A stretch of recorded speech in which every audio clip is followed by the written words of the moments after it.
What's good? Listen, my name is Donnell, and I'm not going to sugarcoat nothing. I'm going to teach you and give you some tools to put in your tool bag on how to get promoted in 5 years. All right.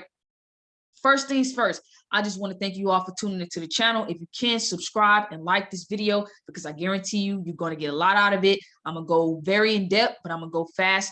But I will do a part 2, and I will probably break down each one of these in a further video. But for right now, let's get into it. The first thing I want to point out is that it's not a race. It's not a race to get promoted, okay? The Army points out its most qualified, okay, personnel to get promoted, i.e. that's leadership skills. That's developing those around you, okay? That's the ability to lead, and that's the ability to lead by example, the total soldier concept. So understand that it's not a race to get promoted in 2 years. It's simply doing what you need to do to get to where you need to be. I believe that those who put themselves in a position to succeed would do simply that. So with that being said, in order to get promoted to E5 in 2 years, you must first be aware of the time in service, time and grade. That's the first one, right? Because if I'm trying to get E5, right, I need to know exactly how many years I have to be in the service and how many months or years I need to be in that specific rank. So right here, your reference will be AR 600-8-19, which you can see at the bottom of the screen. And the time in service, time and grade for secondary zone is 17 months time in service, 5 months time and grade. To break that down, that means that your total time, so your basic active start date till now, or up until that, 17 months, you can be promoted in the secondary zone if you have the addition of 5 months time and grade, i.e. you was an E4 for 5 months. Primary zone, okay, 35 months time and service, 11 months time and grade. Self-explanatory. So you got your primary zone, you got your secondary zone. All right. Now you can reference this for promotions and reductions, i.e. it'll tell you everything you need to know. But I just wanted to point out time and service, time and grade requirements. I also want to add something in there. If you are E4 and below, you are authorized 2 waivers. You are authorized 2 waivers if you are E4 and below. That means that there are time and service, time and grade requirements for E1, E2, E3, E4. If your company first sergeant says, hey, we have 3 waivers to give out, NCOs, I need names of personnel who are qualified to get a waiver to be promoted to the next rank ahead of the time that the Army has mandated according to AR 600, that's 8-19. Moving right along, PPW, promotion point worksheet. Understand that the promotion point worksheet is a worksheet that tells you how many promotion points you have. So right now, you can look at your promotion points worksheet and get an awareness of how many points you have. This website right here will be a link at the bottom. So you can access this and look at it on your phone, at work, wherever, because you need to know, how do I get to my PPW? And I'm not going to go step for step, but there will be a link in the description to this, and it's showing you step by step how to get access to your PPW, okay, with your CAT card. It's also breaking down all of the PPW word for word, step for step. It's breaking it down for you. So I will not go over the PPW. As you can see, promotion point worksheet. You got your total score. You got your max score that you can get up here. This link will break everything down for you as far as what your PPW means and what each section means as far as how many points you can get for each section and how to get the points, okay? And how it's broken down, right? If you go all the way to the bottom of the PPW, no matter what your rank is, E1, E2, E3, you have a PPW. Even staff sergeants have a PPW. Although they are put into a DA centralized board, they won't need to look at their PPW. Once you make staff sergeant, you go to the DA centralized boards. But everyone has a PPW. If you go all the way to the bottom, section E will break down the total points. So for each section, section A, B, C, D, it will tell you what's the maximum points that you can max out. Now, like I said, I will have a link to this for you all because you need to look at the PPW and see, hey, how do I get 340 points in military training points? How do I get 155 points in awards? It breaks it down for you. Military education, civilian education. The maximum amount of points that you can have is 800, okay? Whenever you're trying to make E5, whenever you're trying to make E6, a list will come out and it will say for a certain MOS, how many points that MOS is supposed to have in order to make sergeant in the secondary list and primary, in order to make staff sergeant secondary and primary, okay? So the promotion point worksheet is where you're gonna go to find how many points, promotion points you have.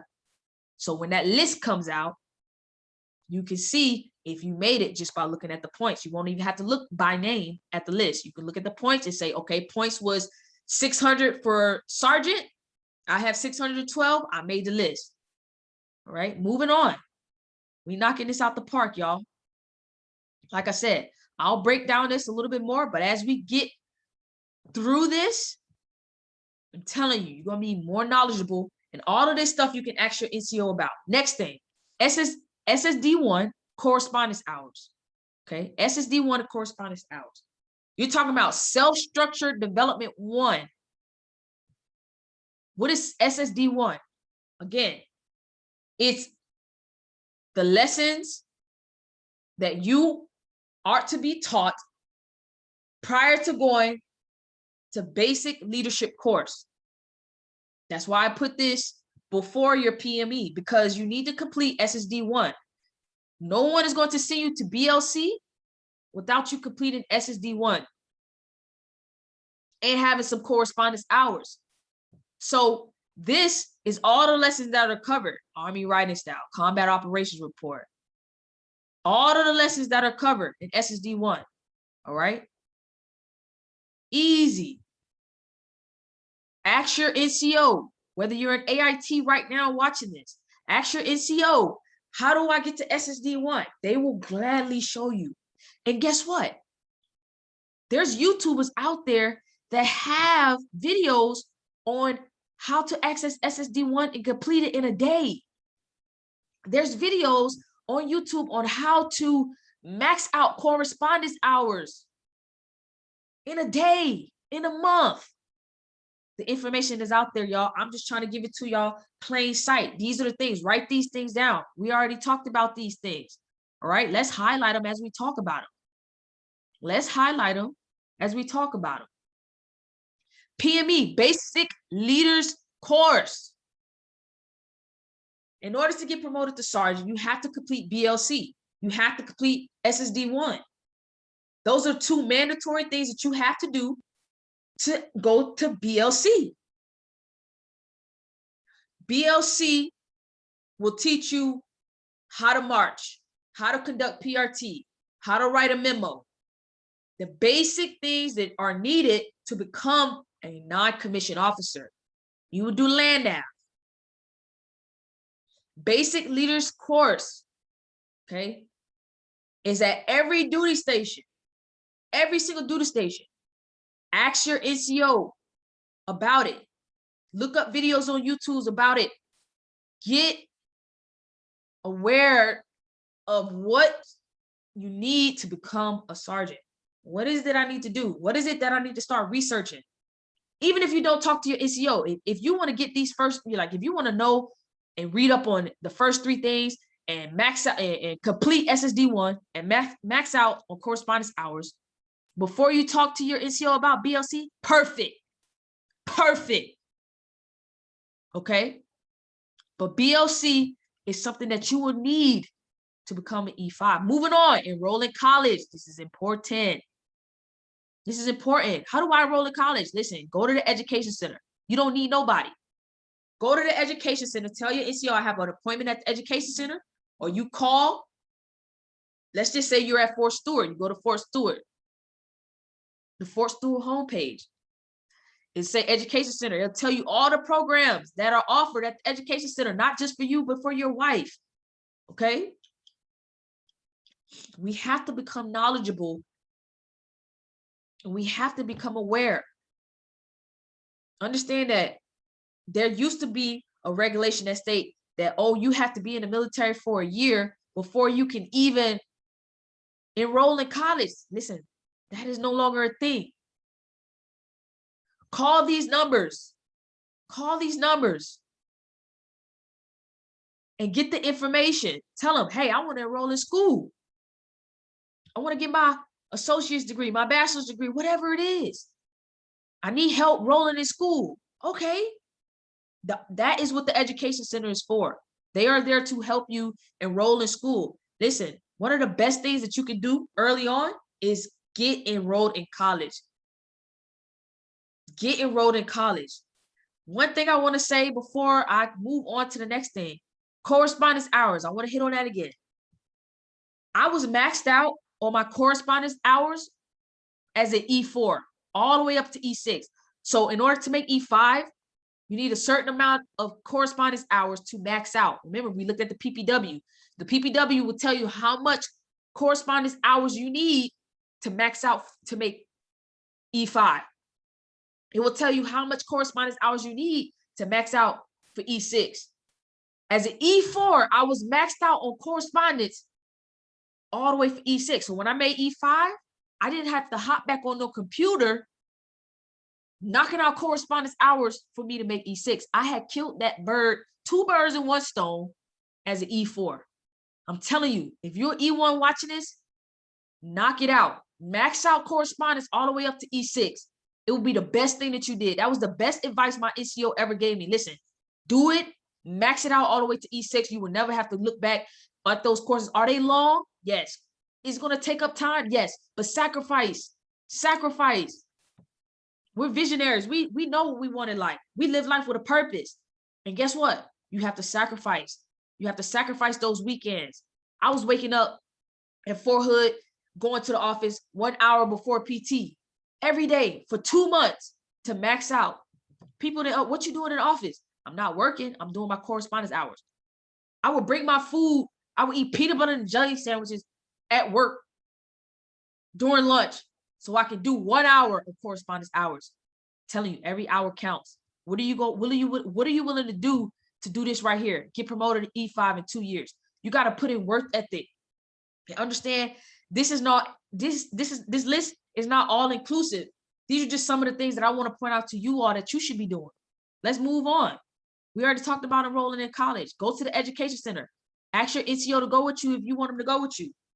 But you need to be in college and understand when you are going to the education center, ask them about the JST, Joint Service Transcript. What is that going to do? That is going to allow you to take your military education, i.e. AIT, or if you completed BLC, they're going to take your military education, your military classes that you already took, and they're going to apply it to your degree. Like myself, I got my associate's degree. I only had to take 7 classes to get my associate's degree because I had so many classes in the military that was applied towards my major. Ask your NCO about JST, Joint Service Transcript. They're going to know what you're talking about. They're going to know what you're talking about. Joint Service Transcript. They're going to know what you're talking about. When you go to the education center, print out your JST. Even if you're E1, oh well, because guess what?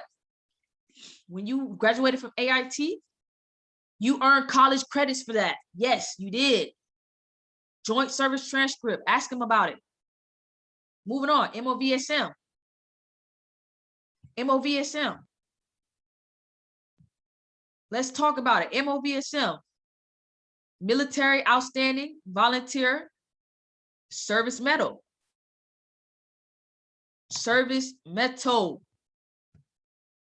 Let's listen.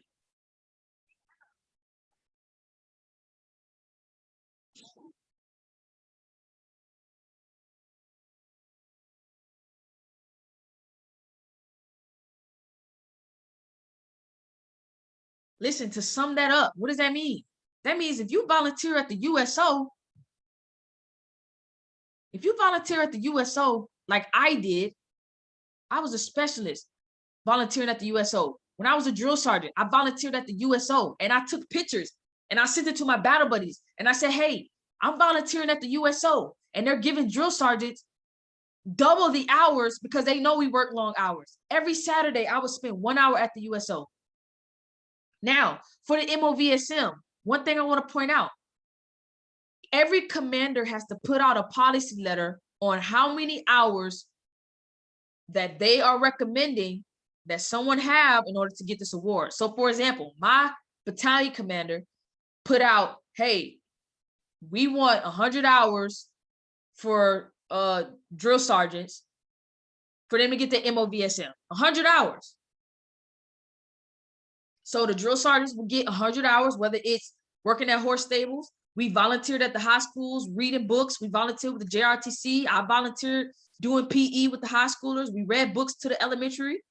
Those are our hours, and you have to track those hours. But the easiest way to do it is to volunteer at the USO. Tell them you want to volunteer. You can get as many MOVSMs as you want. Back in the day, they would limit you to one MOVSM. Now the Army has changed that, and you can look up that regulation. Okay. Awards and promotions. AR 600-8-19. Promotions and reductions. That's the regulation for promotions and reductions. AR 600-8-19. Okay. MOVSM. Keep it in your head. Keep it in your mind. This is the medal far to the right. Understand what the criteria is. It shows you when you are awarded your first service ribbon, you won't have it shows you everything. When you get your second MOVSM, it'll have a star on it. When you get your third, it'll have 2 stars. When you get your fourth, it will have 3 stars. And this actually reminded me that I need to start back volunteering at the USO now that COVID is over. So I'm about to get back on my stuff because before I leave, I want to have a star on mine.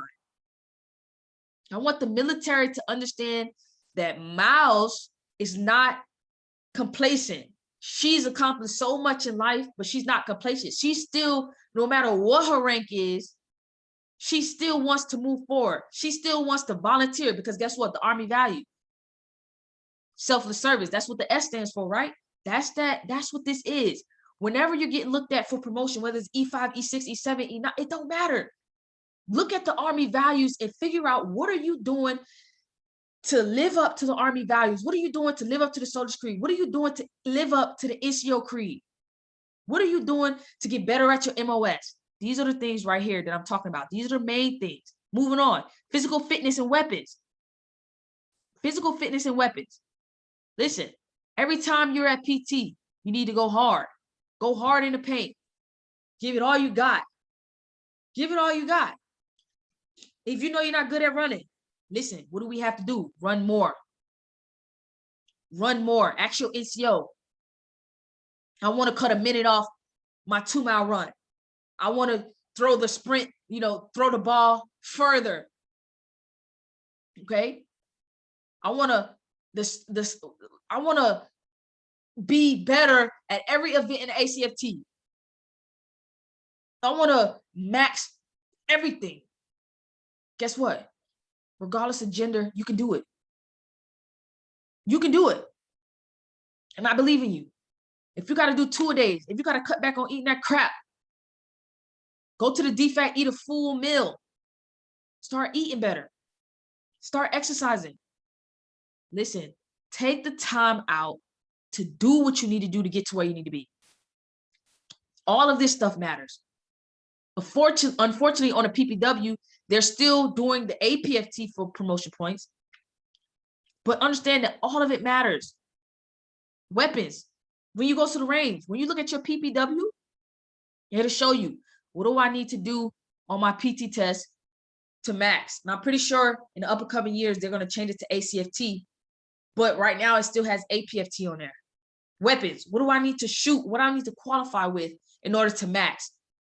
Okay, I shot a 23. I barely qual. Well, ask your NCO, when's the next range? Okay, cool. I go home. I study my fundamentals of marksmanship. I get better. I ask my NCO, what did he do? Can I go shoot and qualify with another company? Don't settle for less. You have to keep moving. When you feel like you're stuck in a situation, you're only stuck because you're not moving. Okay? Don't stop beating yourself up for little things. If you need to improve your PT test, improve. Show your NCOs what you got. Show them that you want to change. Show them that you want to lead from the front. Give it all you got. Moving on, soldier them up board. This is a big one for me. I'm a board baby. So I always tell people, you need to have a goal of no matter where you go, i.e. where you're stationed at, you need to have a goal to go to one board a year. I don't care if you a staff sergeant watching this. You're watching this so you can send this out to your soldiers. But this is primarily for E4 and below, but anybody could be watching this. You need to go to one board a month. Listen, I don't care. I was a staff sergeant. Still going to NCO of the month boards. Drill sergeant, still going to NCO of the month board. I went to the drill sergeant of the year competition. I'm a board baby. Why? Because when I'm getting looked at for promotions, when people are saying, hey, we need 2 people to go to this school, or we need 2 volunteers to do this so they can get awarded from, awarded by the brigade sergeant major, I want my name to be the first name that people say or think of. How are you going to do that? Going to these soldiers of the month board. Think about it. You're sitting in front of your brigade sergeant major, just depending on how it flows. Whether you're doing it at a battalion level or brigade, you're sitting in front of sergeant major and first sergeants. So regardless of, obviously you want to go in there and do your best, but regardless of if you win or lose, they know your face. They know your face. I need people to know who I am. Within 6 months of me being at a duty station, I go to the board. Within 6 months, every single duty station I've been to, Fort Bragg, Fort Hood, Korea, Fort Sill, I don't care what rank I am. I'm going to the board and I'm gonna win. You gotta have that mindset to win. Why? 1, exposure. 2, you get awarded just depending on what level. Some people award AAMs for going to brigade and winning. Some people award AAMs for winning at the company level. Your NCO can put you in for an award. Understand that according to the regulation, anybody could put you in for an award. I've had first sergeants put me in for an award. I've gotten awarded from sergeant majors when I was at Fort Hood. I went to the Soldier of the Year competition when I was an E3. Listen, you can do what you put your heart and mind to. When you go to these boards, you study, and you study the one thing I tell my soldiers, don't settle for the unknown. What does that mean? What does that mean? That means that if I don't know something, I'm not going to be okay with not knowing. I'm going to find the answer. I'm going to research. Whenever you go to the Soldier of the Month board, they're going to give you a memorandum of instruction, a MOI, memorandum of instruction. And it's going to tell you what topics that they're going to ask you questions from. That's the answer to the test. Nobody should go into a board not knowing the answers to some of the questions and majority of the questions, because they give you an MOI telling you what topics they're going to cover. Study the regulation, know it,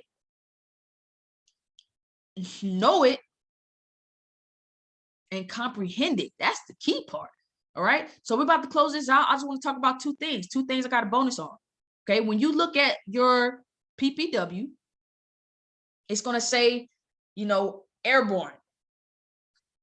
So if you go airborne, or if you go air assault, which is 10 level schools like I did, I went to airborne and air assault within 12 months. Don't ever let nobody tell you what you can and cannot do, man. I'm telling you, I'm living proof. As an E4, I went to air assault and airborne school within 12 months, right? So each badge is worth 10 points. So if you go airborne, you get 10 points for the badge. You get an additional 20 points, correct me if I'm wrong in the comments, for going to an active airborne unit. So I got 10, so I was an E4, promotable.